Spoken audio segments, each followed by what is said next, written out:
හරි. අද macro economic වල පේපර් එකක් කරන්න යන්නේ. දෙවෙනි ප්‍රශ්නේ තමයි කරන්න යන්නේ. මේකේ ප්‍රශ්න අපිට දීලා තියෙනවා the following equations are related with the closed economy without government interferences. All data are in million rupees. එතකොට මේක අපිට දීලා තියෙනවා data ටිකක්. consumption function එක දීලා තියෙනවා c සමානයි 70 දන 0.75y. ඉන්වස්ට්මන්ට් ෆන්ක්ෂන් එක දීලා තියෙනවා, ඩිමාන්ඩ් ෆන්ක්ෂන් එක දීලා තියෙනවා, මනි සප්ලයි එක දීලා තියෙනවා. අපිට හොයන්න තියෙනවා මේ පළවෙනි එකේ තියෙන්නේ IS ඉක්වේෂන් එක හොයන්න. ඊට පස්සේ LM ඉක්වේෂන් එක අපි ඔය ටික හොයාගෙන යනවා. ඉස්සෙල්ම බලමු IS ඉක්වේෂන් එක බලන විදිය. IS ඉක්වේෂන් එක හොයන්න තියෙන්නේ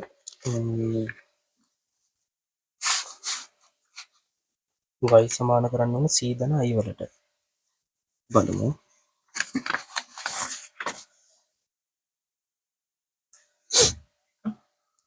y සමානයි c ධන i.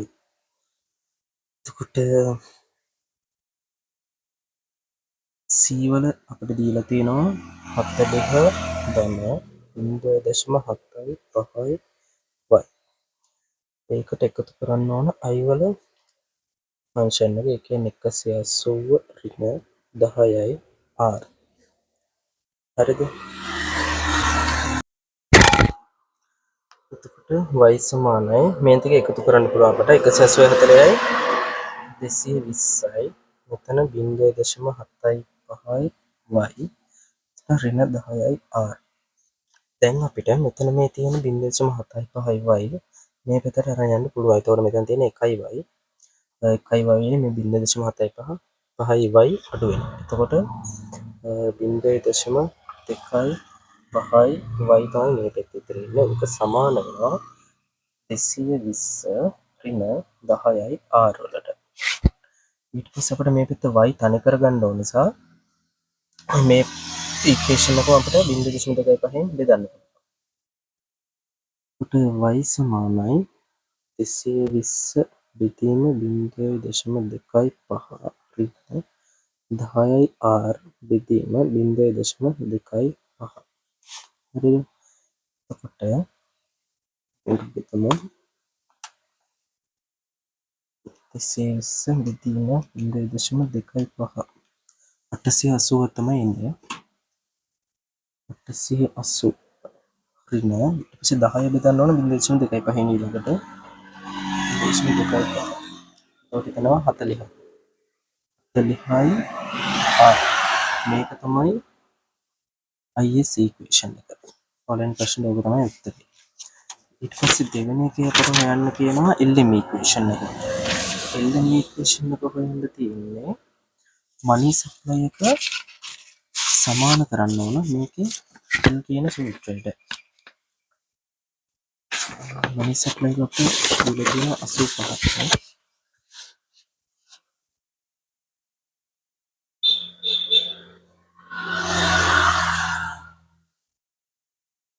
සමාන කරනවා L ට.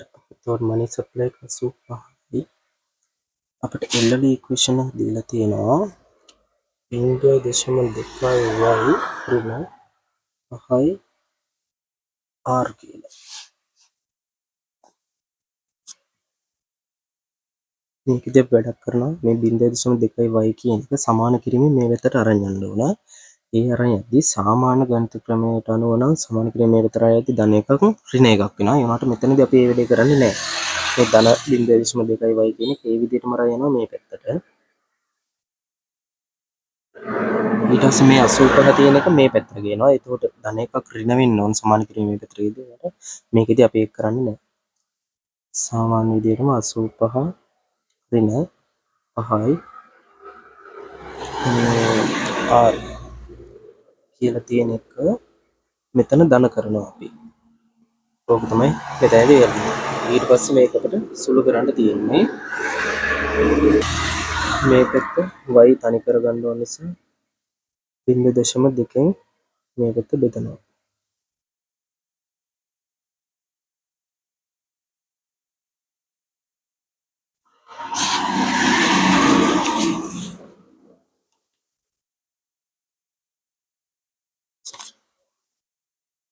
85 පිතීම 0.2 425යි 5 බෙදන්න ඕන ආයේ 0.2. එතකොට 25ක් වෙනවා. 25යි ඕක තමයි අපේ LM ඉක්වේෂන් එක. ඊළඟට හොයන්න තියෙන්නේ general equilibrium level of income and rate of interest. මේක හොයන්න තියෙන්නේ IS ඉක්වේෂන් එක LM ඉක්වේෂන් එකට සමාන කරලා. අපි ඒකත් හදමු. තුන්වෙනි එක IS සමානයි LM. එතකොට අපට IS ඉක්වේෂන් එක ආවා 880 ඍණ 40යි R.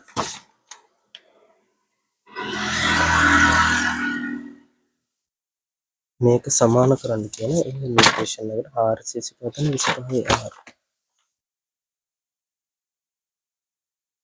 425 ධන 25යි R.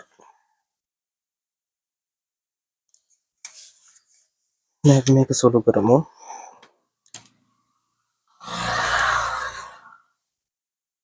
880 ඍණ 425 455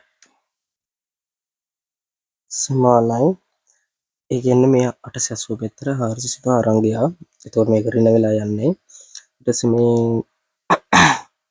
ඍණ 40 R සමාන කිරීම මේ පැත්තට ගෙනවා. එතකොට ධන වෙනවා ඔක්කොම. එතකොට 65යි R. එතකොට අපිට R තනි කර ගන්න ඕන. ඒක නිසා 455 එතනවා 65න්.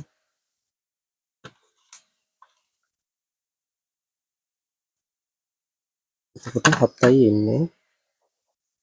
ඊට පස්සේ දැන් අපි මේකේ IS ඉක්වේෂන් එක තියෙන්නේ.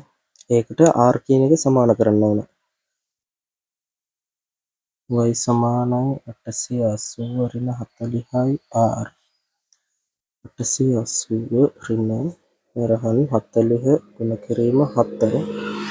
880 ඍණ 40 වලින් 7ක් 280යි. ඊට පස්සේ 880 280ක් අඩු කරන්න තියෙන්නේ.